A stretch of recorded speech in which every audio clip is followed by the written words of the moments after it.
dapat din maunawaan mo, bakit ka kaya ganon? Bakit ayaw mo nag-share? Bakit gusto mo ikaw lang ng ikaw? Bata ka pa lang ba, naging ganon na ang sistema mo? Wala ka ba talagang napagsasabihan kaya nakasanayan mo? Kailangan mo maunawaan kung saan nanggagaling yung ganon konsepto mo ng pagharap sa mga bagay.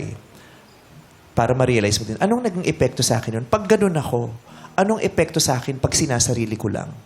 Nakakatulong ba sa akin yun o bala ka lalong bumibigat? Tama ba yung style ko?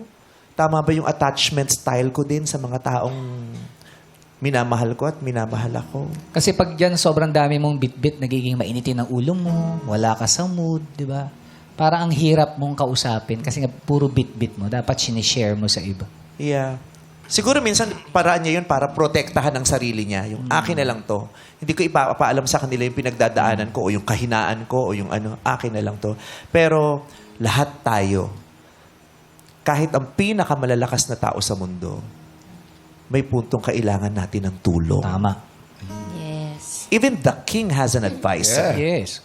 Diba? Even the most powerful person on earth has a security. Yes. Diba? Kahit yung pinakamayaman, pinakamakapangyarihan sa tao sa buong mundo, may mga security sa paligid nila. Diba? Kasi lahat tayo at some point kakailanganin natin ng tulong at huwag kang mahihiya. Oo, hindi mo yun kaawasan o kahinaan. Actually, strength yun eh.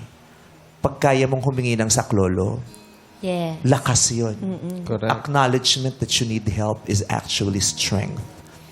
Kasi baka mahirapan ka pa rin sa susunod. At yung mga susunod na makikilala mo, maapektuhin din yung pamamaraan ng pakikitungo mo sa kanila kasi nagsasarili ka eh.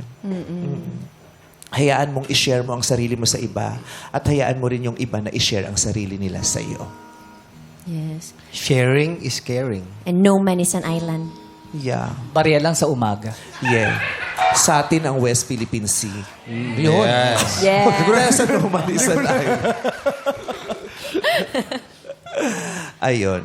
So, I hope you feel better in the days to come kasi ngayon sabi mo hindi ka pa masyadong okay. Sana in the future or sa pinakamabilis na panahon. Pero no pressure, hindi naman minabadali yan. Ha? Tsaka yung iba mo tumatawa pa- siya. Di ba Yeah. natatawa siya sa atin? Pero hindi lahat ng tumatawa at nagpapatawa ay talaga Masaya. okay. Yes. That's Maraming so true. pagkakataon, defense mechanism nila yan. Yes. Ikaw nga, nung broken ka dito, hindi naman nararamdaman ng audience kasi tawa ka pa din ng tawa. Diba? Aminin Mas mo, pinapakita diba? mo masaya ka. You were trying to do your job at that moment. You were Yes. trying to remain Professional, strong. Yes. Yeah. Sabi nga, huwag mo dadalhin yung problema sa harap ng tao. Yes. Pero meron naman na share naman. Oo. Pero kinakaya nilalaban Yeah. natin sa araw-araw. Pero maganda rin mag-share. Nakakabawas yun Kailan ka ng bang bigat. mag-share sa amin? Na-share ko na. Actually, sa dami na na-share niya rito, pag inupo natin siya rito, wala na tayong matatanong. Sabagay, oh. Thank Alam you, niyo Kimi. na. Thank you. Pero ayun, ha? God bless you.